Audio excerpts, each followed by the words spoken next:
them what true Japanese culture is. You, there, get to work and color in those dark spots. What? But Madame Kazuha! Oh, hush. The regular school culture festival was boring me to tears. Besides, this devoted little mistress's boy must be devastated. Oh, mistress! How could you abandon me like that? Oh, I like it. You're so cruel, madam. Color in this one as well. Step on it. One who masters the art of being a butler becomes the master of the world. A butler war that will set the planet on fire has just begun. Forget butlers. I'm going to become master of the world with my manga. Seriously, is she under hypnosis?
Why did it die? The School Festival Part 2. Aren't you being a little too overprotective? She did phone last night to say everything was okay after all. I know! But don't you find it a little strange, A, that the mistress is taking part in any school event, and B, that she's staying over at the superintendent's house trying to figure out ways to make the cultural festival more interesting? Again, there is the worrisome component in that exactly. Well, there isn't one if you just look at it on the surface, but... The thing about Klaus is he doesn't have a clue about the mistress's true nature. You see, Miss Nagi hides it from him quite well.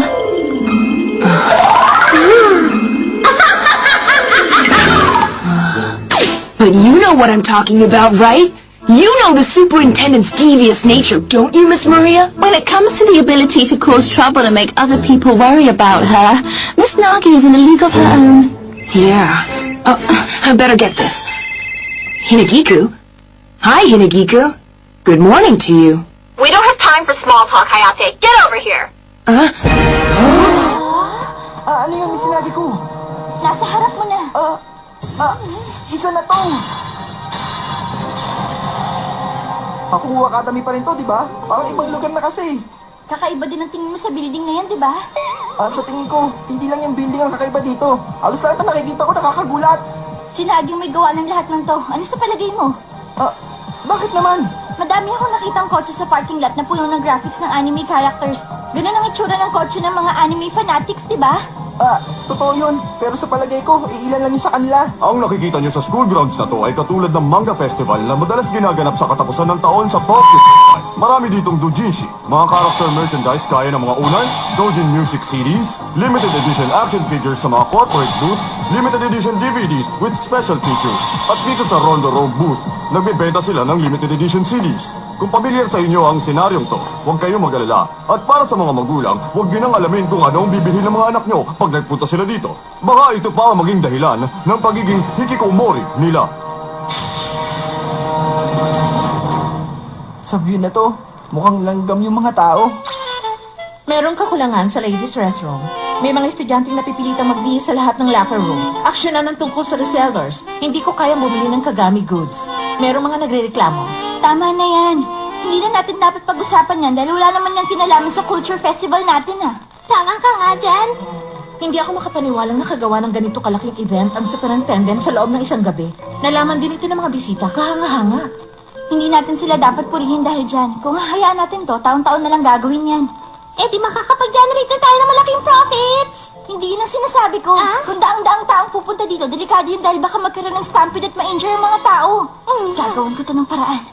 Kung ganun, hahanapin ko si Lady Nagi. Sa tingin ko, ang dahilan sa likod ng mga pangyayaring ito ay ang collaboration ni Lady Nagi at ang principal. Isa pa, ang punot dulo nito ay ang kapabayaan ko. Hindi ko siya dapat iniwan. Kasalanan mo yun kung nawala ng interes sa'yo ang amo mo. Mahina ka bilang isang butler. Point person? Wala na kayong dapat ipag-alala. Nasa pangangalaga na namin si Nagi Sansonin. Nakatanggap kami ng tawag mula sa kanya. Kaya alam na namin ang tungkol dyan. Tumawag siya? Yan na nga ang halimbawa ng isang loser! O kaya, Egoy? Baka mahina lang talaga ang ulo niya. Likas na sa kanya ang pagiging gonggong niyo. Ako ang magpapatunay doon! Kapito na kayo, ah! Tama na!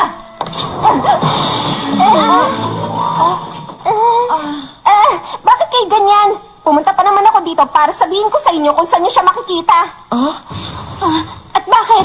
Masyado na kasi kaming problemado nang dahil sa kanya. Kaya please lang, kunin niyo na siya agad!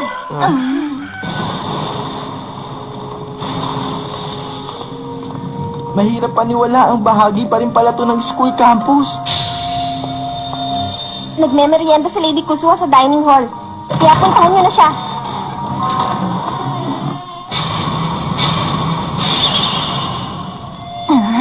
Ito na ang pinagmamalaki ko. Ito na ang pinakamataas na antas ng kultura sa Japan! Nako naman. Ano ba kasing ginagawa mo sa ganitong lugar? Tara, umuwi na tayo. Lady Nagi! Sino ba kayo at anong kailangan niyo sa akin? Bibiro ka ba? Hindi mo na ako kilala. Ako to, si Hayate, ang butler mo. Sinungaling ka. Hindi ikaw si Hayate. Imposibleng mangyari yun. Isa ka lang fake. Hindi ikaw ang totoong Hayate. Dahil ang totoong Hayate ay kahit gaano pa karami ang ginagawa niya para sa Culture Festival, kahit kailan, hindi niya magagawang iwan ako mag-isa. Alam kong hindi siya ganon. Lady Nagi. Hayate. Oy, bilisan niyo. Kung magtatagal pa kayo dito, baka mahuli kayo ni Lady Kusua. Nagiging pasaway ka na, Sean. Patawarin niyo ako, Lady Kusua! Totoy, tignan mong ginawa mo. Mukhang lalo mo pag ginalit ang amo mo ngayon. Sinabi niya sa akin na ayaw niyang bumalik pa sa mansyon. Hindi yan totoo! Saan, Zenin? Ipapakita mo sa kanila lahat kung gaano kakahusay gumawa ng manga, hindi ba? Tama yun. At dito ko na rin ipagpapatuloy ang paggawa ng manga. Ano ka ba? Pwede mo rin naman gawin yan sa mansyon niyo, ah! Tumahimik ka! Bilang isang manga artist, hindi ko pwedeng pagsamahin ng private life at business! Manga artist ka nga, pero estudyante ka pa rin sa Hakuo Academy. Ikaw naman, principal. Ang dami mong inimbitahang bisita. Anong gagawin mo kung magkagulo at meron pang masaktan? Magandang ideya yan. Ay, kung magkaroon kaya tayo ng isang paligsahan. Paligsahan? Hindi yun ang ibig kong sabihin. Hindi ko naman gusto i-cancel mo na ang school events eh. Nagiging delikado na kasi ang sitwasyon. Nakapagdesisyon na ako. Sa isang special booth namin ibibenta ang dojinshi ni Nagi Sansonin. Ayasaki, kung matatalo ng dojinshi mo ang overall sales namin, ibibigay namin sa iyo ang amo mo. Ibabalik din namin sa normal ang Culture Festival. Ano naman ang makukuha nila dyan? Sa tingin ko, magiging exciting yan. Para talagang isang comic. Kung ganun, ang gusto mo ay magkaroon ng sales showdown ng mga dojinshi. Oo, ganun na nga. Pero imposibleng matalo ng isang fake na gaya mo ang manga ko. Teka lang, principal. Nakikinig ka ba talaga sa akin? Balak mo bang tumakas? Isa kang duwag. Mukhang hindi nga siya nakikinig at wala rin siyang balak na makinig sa'yo. Sabi ko na nga ba? Hindi ka namin uurungan. Tinatanggap namin ang hamon mo. Sinabi ko. Pero para maging patas ang lahat, kaming members ng student council na mag-organize at mamamahala sa lahat ng events, kasama ng malaking party na to. Nagkakaintindihan ba tayo? Kung yan ang gusto mo, kung mananalo kami, kayo ang magpapatakbo ng maid cafe at magsusuot ng mga nakakahiyang uniform. Kung hindi naman kayo papayag sa simpleng kondisyon ko, huwag na rin kayo umasa makikinig pa ako sa inyo. Anong gagawin mo? Pero kahit na, importante pa rin ang kaligtasan ng mga bisita. Sinabi ko. Mananalo ka, di ba? Basta kailangan mong manalo. Hindi kita mapapatawad kung matatalo ka. Sige na nga. Ang laban sa pagitan ng amo at tagapaglingkod. Mukhang magiging masaya to. Siguradong ako ang mananalo. Pero Missinagi ko, isang Butler Cafe ang shop namin. Paano naman natin gagawin ang sales showdown ng mga doujinshi? Oo nga no. Hindi ko naisip ang tungkol sa... And so the battle between the two sides began. Are we ready, girls? Let's give them all a big smile! Millennium International is starting on sale right now! All those wanting to buy one, line up right here! This is what defeat tastes like, Hayate Ayasaki. I can't wait to see you wither and die from a broken heart. What? Is that the whole reason why you set this battle up?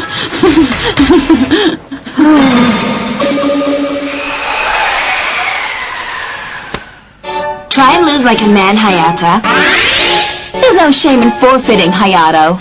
I can't wait to see Hina in a maid outfit. If we lose, we're all going to be in those outfits, I'm afraid. What? No way! We can't let that happen. Right.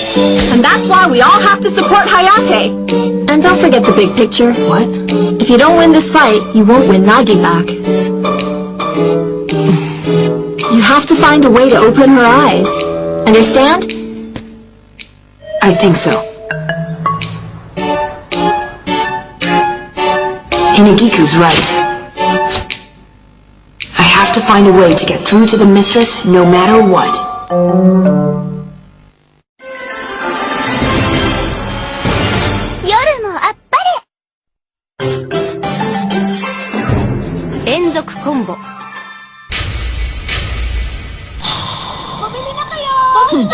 Panalo na tayo. Nakikita ko na siya umiiyak at walang magawa sa kanyang pagkabigo. Marami pa kaming binibenta! May problema tayo. Bigla na lang tumaas ang sales sila. Hindi ko ito inaasahan. Paano nangyari yun? Ito ang isa sa pinakahihintay na selebrasyon ngayong taon. Ito ang Hako Academy Culture Festival ng Suginami Ward. At sa pagkakataong ito, ang cake set mula sa shop dito ang pinakapopular dito. Tara, bisitahin natin ang kitchen nila. Excuse me, pwede ka ba namin ma-interview? Oo naman. Anong sikreto at napakasarap ng cake nyo? Hindi naman sikreto yun. Ginagawa ko lang ang mga cake ng buong puso at puno ng pagmamahal. At ngayon, pwede nyo na mabilang doujinshi na to kasamang recipe para sa cake namin. Wow, mukhang nagpo-boom ang business nyo. Anong ibig sabihin nito? Ang abilidad kasi ni Hayate sa pagluluto ay pang professional level na. Gusto ko ng kopya niyan. Pero bakit kaya gumagawa ng cake si Hayate? Ang mura naman. Sabi nila, ang sarap daw. Gusto ko tikman. Miss, bigyan mo ako ng isang cake set. Ganun din ako. Opo, dadalhin ko na po ang order nyo. Pwede mo rin ba kaming bigyan ng cake set dito? Opo, sandali lang po. And another over here. Did you hear what I said, butler boy? Oh, young master. I'm so sorry. Would you like your tea refilled, madam? Oh, did you just call me madam? You don't seem to be focusing, sir. I'm sorry, Nonahara. It won't happen again. I wonder how the mistress is doing right now. Yo, Hayata, why have your hands stopped moving? Sorry about that. If you slack off in here, we're the ones who have to pay the consequences. No kidding. We wouldn't have minded if it was only Hina, but... Huh? I think that if we win, we should get her to wear a maid's outfit in celebration. Great idea. That is not gonna happen. Sorry, break's over, Hayate. We need more cake, sure. At ngayon, titikman ko na ang cake. Cake? Hindi pwede. Paparaan sila. Wala akong dapat ikatakot. Kami ang patuloy na mangunguna. Opo! Kung magdalagdag sila ng cake bilang incentive, mag-isip din tayo ng pakulo natin. Hoy, Sean! Okay! Handa na po!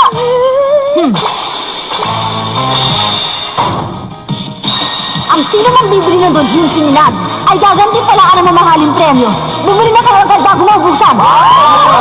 Bibigyan din namin ng premyo ang mga nakabili na ng isang kopya. Kaya bumili na kayo. Gusto ko yun.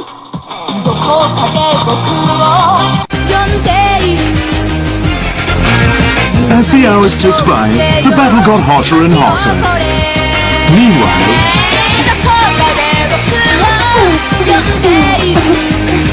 I wonder what Hayate is doing right now.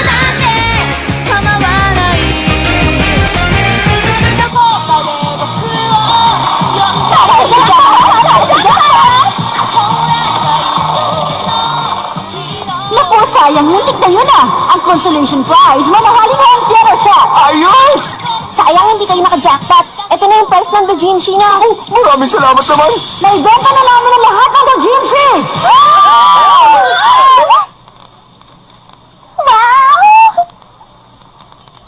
Grabe, nakabenta tayo ng manga na wala namang sense. Yung premyo lang naman ang gusto nilang makuha eh. Oo nga, correct ka dyan.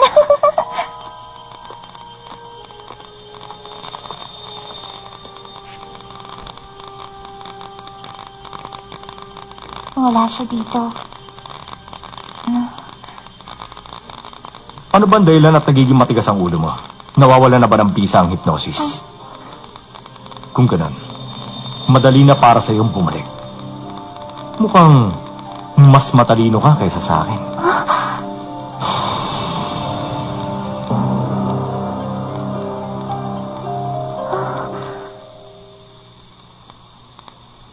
Ganun ba? O sige. Maraming salamat, Haruko. Hina? Medyo nahuhuli lang kasi tayo ng konti. Pero di bali naubusan na sila ng incentive kaya pwede pa tayong makahabol. Pero wala nang natitirang customer.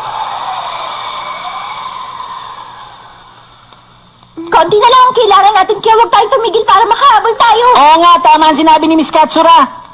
Kung matatalo tayo, makikita mo si Hina na suot ng kakanyang maid uniform. Hindi na bale. Hindi naman talaga tayo pwedeng sumuko. Hindi ka. Tulak ng bibig, kabig ng dibdib. Okay, ituloy na natin to. Go! Tara, maghanap pa tayo ng customer. Tayo na. Anong problema, Hayate? Wala naman. Naisip ko lang na masaya palang magtrabaho pag sama-sama tayong lahat sa isang gawain. Ganon? Bakit mukhang malungkot ka? Kasi, iniisip ko si Lady Nagi. Gusto ko rin sana maramdaman niya at ma-experience ang ginagawa natin.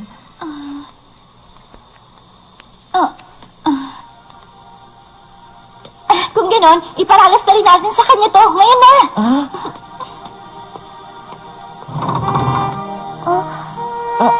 Lady Nagi. Welcome! Pumunta ka ba dito dahil gusto mo ng cake? Mali ka. Dahil ako nang nanalo sa showdown natin. Pumunta ako dito dahil gusto ko lang makita kung paano kayo mapahiya. Ay, sayang naman kung ganun. Meron pa kasi kaming cake dito at gusto ko sanang matikman mo yun. Di ba, Hayate? Sige na nga. Mapilit kasi kayo kaya titikman ko na. Napagod din kasi ang utak ko sa kakadrawing ng manga. Kailangan ko ng sugar mula sa matamis na pagkain para ma-replenish ang nawala sa akin. Kaya, gusto kong tikman ng cake na gawa ni Hayate. Siyempre naman. Salamat sa paghihintay. Ano? Yan ang specialty namin. Medyo malayo pa yan sa tamang okasyon. Pero ginawa ko yan ng buong puso para sa isang espesyal na tao.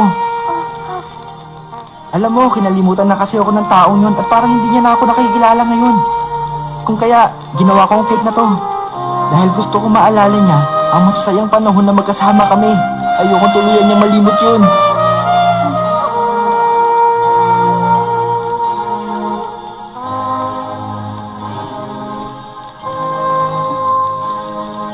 Ang tamis.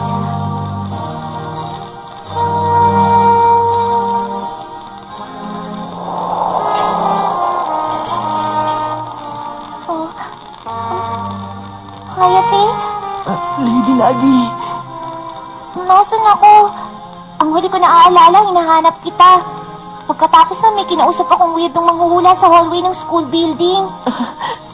Lady Nagi! Bakit, Hayate? Ano ka ba kami makakita sa atin? Ano? Pinapalagpala nila tayo! Salamat bumalik ka na sa dati.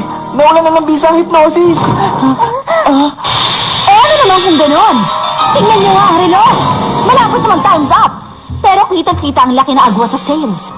So, ladies of the student council, time to put on the lovely maid outfits that I designed and serve me cake as we all agreed.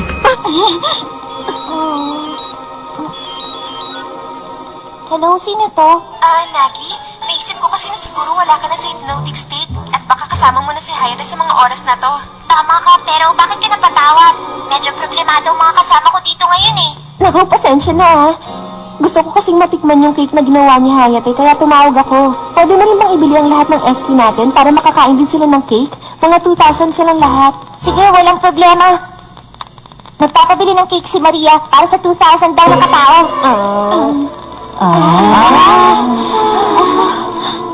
Maraming salamat sa order. Take out yun, di ba? Time's up na. Mukhang tayo na ang nanalo. At gano'n na nga nagwakas ang kanilang maaksyong doujinshi battle. Iniisip ko pa rin kung paano at bakit nawala ng visa yung hypnosis kay Nagi. Oo nga. Iniisip ko din yung tungkol dun eh. Napapaisip ka talaga, hindi ba? Bilisan mo na, Hayate! Magsisimula na yung closing ceremony. Ano? Teka lang, nakakaya pa yung tsura ko. Lady Nagi! Hayate, bakit ganyan ang suot mo? Yan ang parusa niya dahil iniwan niya ako mag-isa. Tignan niyo, ang cute niya, di ba? Mukhang nagsisimula na ang folk dance. Ayos! Halika na, Hayate! Hindi ko kayang lumabas dahil sa suot ko. Magtatago na lang ako. Ay, Hayate! Hay nako, mukhang puno pa rin ang kakulitan ng buhay ni Hayate. Ang hirap siguro na may kasamang ganyan katigas sa ulo. Bakit ba ako tinitignan ng ganyan? Wala yun. Kung may gusto kayong sabihin, sabihin niyo na! Crossdresser talaga. Hayate Ayasaki. Gusto ko talaga siya. Naku naman, lady ko siya. Sa bandang huli, si Hayate pa rin ang gustong pagtripan ng superintendent. Ang next episode ay tungkol sa city para sa teenagers ng modernong panahon.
さんの歌は35点でしたが、これは100点満点ですね。今時は科学の力で調整し放題だしな。なんてこと言うかな。次回は渡るくんとサキさんです。バイバイ。なぜだ、なぜ天才のはずのこの私が書けないのだ。どうしたんですか、お嬢様。今、ナギは新しい漫画を執筆中なんですよ。というわけでハヤテ、今すぐ今時の若者が好むデートスポットの資料を集めてきてくれ。次回、ハヤテのごとく必見、ナウなヤングのための最新おしゃれデートスポット完全ガイド2007秋。そういうわけで今日は早瀬君にお付き合いします。お付き合い知っているか、原宿ではナウマンゾウの化石が発見されたことがあるぞ。この番組はジェネオンエンターテインメント、小学館とご覧のスポンサーがお送りしました。